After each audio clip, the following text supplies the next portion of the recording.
எல்லோருக்கும் வணக்கம். Aadhira's kitchen YouTube சேனலுக்கு உங்களை அன்போடு வரவேற்கின்றேன். நல்லதை நினைப்போம், நல்லதை நடக்கும்னு சொல்லி இந்த பதிவை நான் ஆரம்பிக்கிறேன். வீட்டில் விளக்கேற்றும் முன், அது காலையாக இருந்தாலும் சரி, மாலையாக இருந்தாலும் சரி, பணம் வைக்கும் இடத்தில் இதை செய்துவிட்டு விளக்கேற்றுங்கள். லக்ஷ்மி கடாட்சம் பெருகும், கடன் அடையும் அப்படின்னு தலைப்பு போட்டிருக்கீங்களா? அது என்னன்னு பார்க்கலாம். வீட்டில் விளக்கேற்றுறது, விளக்கேற்றின வீடு விளங்கும். இது எல்லாருக்குமே தெரியும்.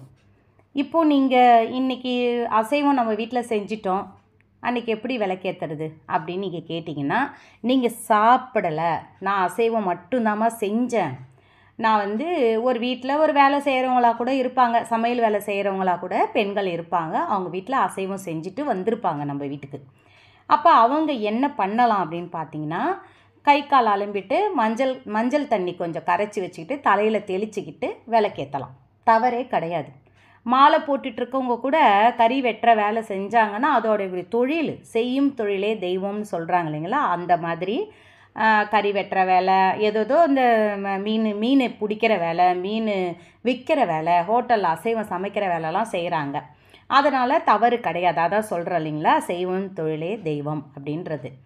இப்போது நம்ம வீட்லேயே நம்ம சமைக்க வேண்டியதாக இருக்குது. நம்ம கணவரோ இல்லை நம்ம வீட்டு பிள்ளைங்களோ, பெரிய பிள்ளைங்களாக இருந்தால் அசைவம் அன்றைக்கி கேட்குறாங்க, செஞ்சிட்டோம், ஆனால் நான் விளக்கே ஏற்றி ஆகணும் அப்படின்னும் பொழுது நீங்கள் என்ன பண்ணீங்க, சாப்பிட்லனா பரவாயில்ல, சாப்பிடாமல் இருந்தால் குளித்து விட்டு தாராளமாக விளக்கேற்றலாம். அதையே உங்கள் வீட்டு குலதெய்வத்துக்கு நீங்கள் அசைவம் சமைக்கலாம். எங்கள் வீட்டு குலதெய்வத்துக்கு நாங்கள் அசைவம் செய்வோம், அதனால் நான் பரவாயில்லை, நீங்கள் குளித்து விட்டு தாராளமாக சாப்பிட்ருந்தா கூட குளித்து விட்டு பூஜை அறையில் தாராளமாக விளக்கேற்றலாம், எந்த தவறும் கிடையாது. கோவிலுக்கு போகிறது மட்டும் கொஞ்சம் தடை பண்ணிக்கோங்க. ஏன்னா அசைவம் சாப்பிட்டு விட்டு கோவிலுக்கு போகக்கூடாதுன்னு சொல்லுவாங்க. தயவுசெய்து அன்னைக்கு மட்டும் கோவிலுக்கு போகாதீங்க. அப்புறம் இன்னொரு டவுட் என்னென்னா, நான் முதல் நாள் அசைவம் சாப்பிட்டேம்மா, மறுநாள் நான் தலை குளித்து விட்டு தான் கோவிலுக்கு போக வேண்டுமா, நான் மற்றபடி சுத்தபத்தமாக தான் இருக்கிறேன் அப்படின்றவங்க. இப்போது பக்கத்தில் இருக்கிற கோவில், சின்ன கோவிலுக்கு போகிறோன்னு வச்சுக்கோங்களேன், தினந்தோறும் அவங்களால தலை குளிக்க முடியாது. தினந்தோறும் கோயிலுக்கு போகிறவங்க ஒரு சிலர் உண்டு. அப்போ தினந்தோறும் தலையில் தண்ணி ஊற்றினா காது வலி, மூக்கு வலி, அந்த டென்ஷனு, அந்த சைனஸ்ஸு அதெல்லாம் இருக்கிறவங்க, தும்பல் வரவங்க நிறைய பேர் இருப்பாங்க.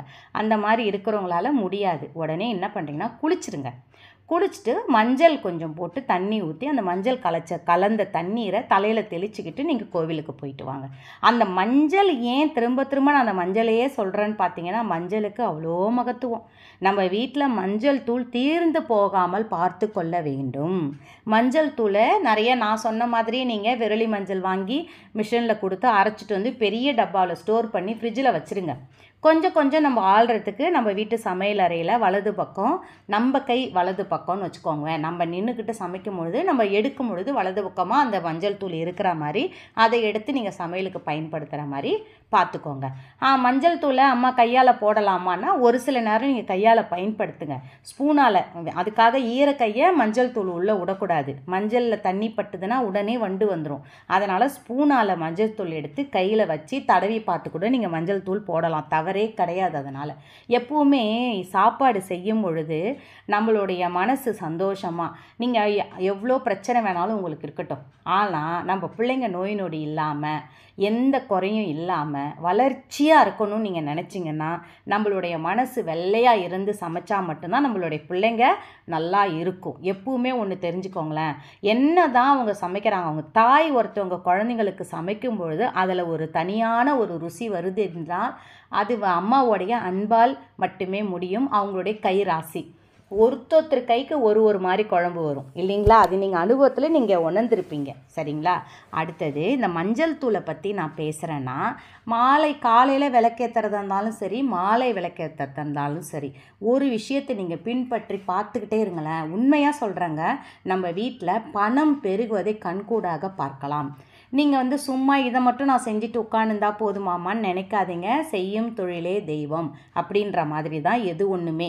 இப்போ நீங்கள் அந்த ஒரு வேலையை நீங்கள் ஒரு நல்ல ஒரு மும்பரமாக உங்களால் வீட்டிலே விளக்கேற்ற முடியல, ஒரு பேச்சுக்கு சொல்கிறேன், விளக்கேற்ற முடியலன்னா அந்த தொழிலில் நீங்கள் ஒரு இன்ட்ரெஸ்ட் காட்டி அந்த வேலையை நீங்கள் ரொம்ப இதுவாக செய்கிறீங்கனாலே அந்த தெய்வம் அங்கேயே உட்காந்துரும்.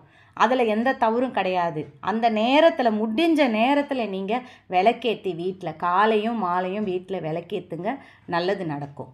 காலை நேரத்தில் ஏற்ற முடிஞ்சால் காலை நேரத்தில் நான் சொன்ன மாதிரி மஞ்சள் தூள் முக்கியமாக வேணும். அதுக்கு நான் சொல்ல இந்த விஷயத்துக்கு மஞ்சள் தூள் எடுத்துக்கோங்க. ஒரு சின்ன கிண்ணம் மாதிரி எடுத்துக்கோங்க. அந்த மஞ்சள் தூளில் பன்னீர் விட்டு கலந்துக்கோங்க. பன்னீர் தான் விடணும். பன்னீர் போட்டுட்டு அது கூட கொஞ்சோண்டு ஜவ்வாது பொடி போட்டுக்கோங்க. இருந்துச்சுன்னா ஜவ்வாது பொடி போடுங்க. பச்சை கற்பூரம் கொஞ்சம் தூள் பண்ணி அதில் போட்டுருங்க. போட்டுட்டு அந்த கிண்ணத்தை நல்லா குழச்சிட்டு விரலாலேயே முடிஞ்ச அளவுக்கு இந்த மோதிர விரலாலேயே நீங்கள் எழுத முடியும்னா எழுதுங்க. இல்லை கை மோதிர விரலால் எழுத முடியாதுன்னு நினைக்கிறவங்க ஒரு குச்சி கூட எடுத்து அந்த குச்சியில் தொட்டு கூட அந்த சின்னதாக அழகாக எங்கே எழுதணும் அப்படின்னு பார்த்தீங்கன்னா, நீங்கள் பணம் வைக்கிற அந்த ட்ரா வச்சுக்கிறீங்களோ, இல்லை நீங்கள் பூஜை அறையிலே எழுதணும்னு நினச்சாலும் எழுதலாம். சமையல் அறை கேஸ் அடுப்பு இருக்கு இல்லைங்களா, அந்த கேஸ் அடுப்பு மேலே எழுதிட்டு போய் இது நீங்கள் விளக்கேற்றுனீங்கன்னா, உண்மையாக சொல்கிறேங்க, நம்ம வீட்டு பானை ரொம்பி வழியும், பணம் வைக்கிற இடம் நிரம்பி வழியும். இல்லைனா பணம் வைக்கிற இடத்துல ஒரு சின்ன பேப்பரில் எடுத்து நான் சொன்ன மாதிரி இதை எழுதிட்டு அதை நீங்கள் அந்த ட்ராவில் போட்டு வைங்க. விளக்கேற்றும் போதெல்லாம் நீங்கள் எப்போல்லாம் விளக்கேற்றும் போது ஞாபகம் வருதோ அப்போல்லாம் செய்யுங்க. தினந்தோறும் செய்யணும்னு அவசியம் இல்லை. வாரம் ஒரு நாள் செஞ்சால் கூட நல்ல ஒரு அபிவிருத்தி காமிக்கும். அது என்னன்னு பார்த்தீங்கன்னா, ஸ்ரீ அக்ஷயம் என்ற வார்த்தை தான் அப்பேற்பட்ட வார்த்தை. அட்சய பாத்திரம் எப்படி நிரம்பி நம்மளுக்கு பொங்கி வருதோ அதே மாதிரி ஸ்ரீ ஓம் அக்ஷயம், ஓம் சேர்த்துக்கோங்க. எப்பவுமே பிரணவ மந்திரம் ஓம். அந்த ஸ்ரீ என்பது மகாலட்சுமியினோட ஸ்வரூபம். அதே மாதிரி அக்ஷயம் என்பது நமக்கு நிரம்ப வழியக்கூடிய ஒரு பாத்திரத்தினுடைய பெயர். அதனால் ஓம் ஸ்ரீ ஓம் அக்ஷயம் அப்படின்னு எழுதுங்களேன். இல்லை ஓம் ஸ்ரீ அக்ஷயம் அப்படின்னு எழுதுங்க. அந்த மாதிரி நீங்கள் நான் சொல்கிற மாதிரி ஒரு குச்சி எடுத்து எழுதினாலும் ஓகே. மஞ்சளில் தான் அது எழுதணும். அது நீங்கள் கேஸ் அடுப்பு மேலே கூட எழுதிட்டு நீங்கள் விளக்கேற்றலாம். இல்லை உங்களுடைய பூஜை அறையில் ஒரு மணக்கட்டை இருக்கா, அந்த மணல் கட்டை மேலே ஓம் ஸ்ரீ அக்ஷயம்னு எழுதிட்டு, இல்லை ஸ்ரீ ஓம் அக்ஷயம் எப்படி வேணாலும் உங்களுக்கு எது பெட்டர்னு படுதோ அப்படி எழுதலாம். அந்த 3 வார்த்தையும் அதில் இருக்கணும். அக்ஷயம் என்பது நல்ல அளப்பறியாத ஒரு பொருட்களை பெருக்கக்கூடிய ஒரு வார்த்தைகள்.